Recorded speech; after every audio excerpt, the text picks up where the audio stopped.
I freaking love potatoes. And I especially love these Korean potato pancakes called 감자전. They're crispy, crunchy around the edges, satisfyingly chewy at the center, and taste so much of actual potatoes, especially since we're using 3 forms of potatoes. So for one pancake, we'll take 3 to 4 large potatoes, or around 6 medium potatoes.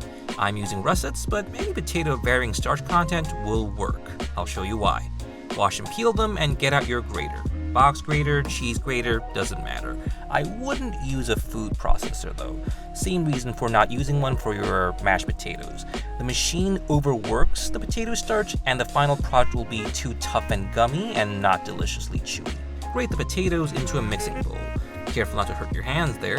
I wouldn't worry about grating the entire potato too. We can chop up these leftover chunks into thin strips anyways. These were as thick as matchsticks, but, a little thicker, thinner wouldn't be a problem. And now we are squeezing out the water from these potatoes. Don't throw out the water though, we'll need that. So if you're thinking, hey, this is like making Jewish latkes, you wouldn't be far off. And speaking of latkes, you can grate in a small onion, but Koreans wouldn't fry these in schmaltz traditionally. And also traditionally, Koreans don't put in potato chips. You heard me. A handful of yours truly crushed into tiny bits.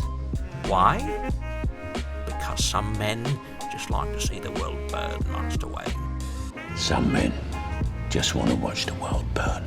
And texture. Now, the potato chips won't be crispy mixed in, but they'll give the pancake a toothsome finish.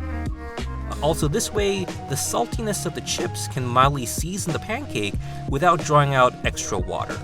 And honestly, I opened a new bag here, but this would be a great way to use up stale chips. So, raw potatoes, potato chips. What's the third potato? Why, potato starch, of course. If you use traditionally waxy potatoes, this stuff comes in real handy to keep the pancake in one piece. Take a teaspoon of starch and mix in 2 parts of that starchy potato water. So yeah, I hear you. Why bother squeezing out the starchy water from the taters at all? Simple. This way, you can control how much moisture and starch you're putting back into the batter. If you just use the batter as is, it can turn out too mushy or too crumbly, especially if you use waxy potatoes. Now, we're ready to fry. Take your nonstick skillet, heat on medium, and pour in a generous glug of vegetable oil. And actually, you don't want the pan to be too hot. This cake's a thick boy, so we don't want to burn his bottom.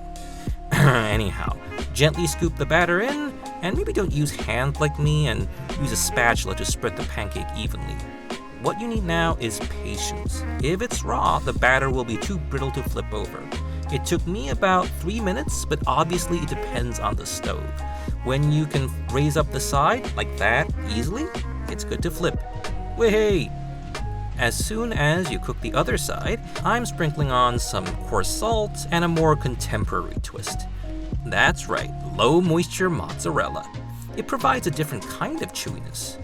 You can use any good melting cheese here, obviously, or not put any on for a more traditional finish. When the other side looks golden brown and the edge is crispy, it's good to serve. So how does it taste? It's like Swiss Rösti, Jewish latkes, and Japanese mochi's chaotic love child. Eat it hot with an ice-cold beer.